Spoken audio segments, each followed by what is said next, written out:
Je vais vous parler un petit peu de la courbe de Friedman. La courbe de Friedman, c'est un graphique qu'on fait et ça met deux variables en X et en Y. C'est le temps et la dilatation cervicale de la patiente. Et là, on fait une belle courbe, la courbe de Friedman. Okay? Un premier bébé, la courbe va être plus plate un peu, ok, parce qu'on dilate moins rapidement. On dilate de 1 cm à l'heure et demie, alors qu'un deuxième bébé, c'est plus rapide. Donc la courbe, elle est plus exponentielle, si on veut. Je ne suis pas pro-courbe de Friedman. Ça cause des césariennes, honnêtement, parce que les gens regardent ça, puis là, il y a des courbes déjà de dessiner dessus. Une femme normale qui accouche du premier bébé doit suivre cette courbe-là, et une femme normale qui accouche du deuxième bébé doit suivre cette courbe-là.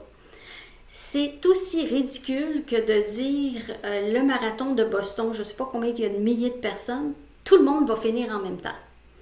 C'est ridicule. On n'a pas toute la même vitesse, on n'a pas tout le même corps. Et les femmes, quand elles accouchent, elles n'ont pas toute la même intensité de contraction, elles n'ont pas toute la même musculature, elles n'ont pas toute la même forme physique.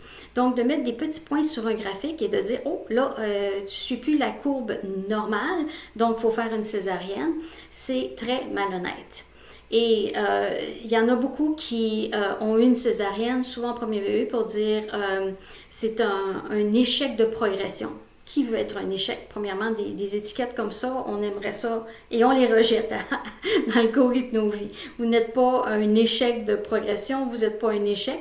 Et si vous avez une césarienne, ce n'est pas un échec, c'est une autre forme de donner la naissance, tout simplement. Donc non, j'aime pas le terme échec. Échec arrêt de progression aussi. C'est peut-être une pause. Comme il y a des gens qui font le marathon, qui vont marcher quelques pas ou pendant 1 mille pour récupérer. Le corps aussi, votre corps, des fois, a besoin de pause, a besoin de récupérer. Les contractions ne sont pas toutes de la même intensité.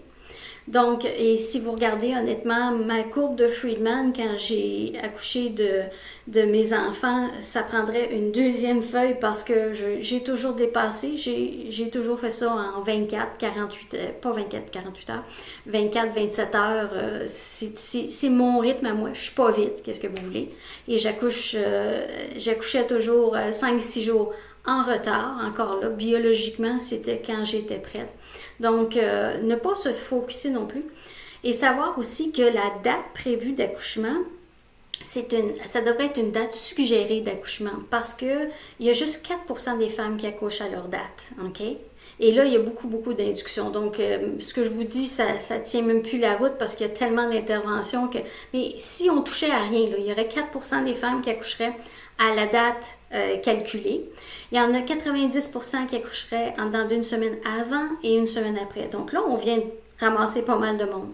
Et il y en a 95% qui accoucheraient 2 semaines avant et en dedans de 2 semaines avant et en dedans de 2 semaines après. Donc si vous voyez, là, on a 1 mois.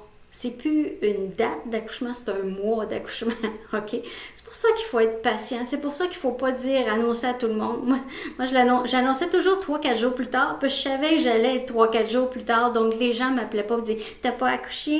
T'as pas accouché? » Et j'ai jamais regretté d'avoir fait ça, d'annoncer. Donc, quand on va vous donner une date, bravo si vous êtes enceinte, quand on vous donne une date, quand vous l'annoncez, rajoutez 3-4 jours. Vous allez acheter la paix d'esprit si jamais vous passez cette date-là. Ce qui est dans la nature fréquent.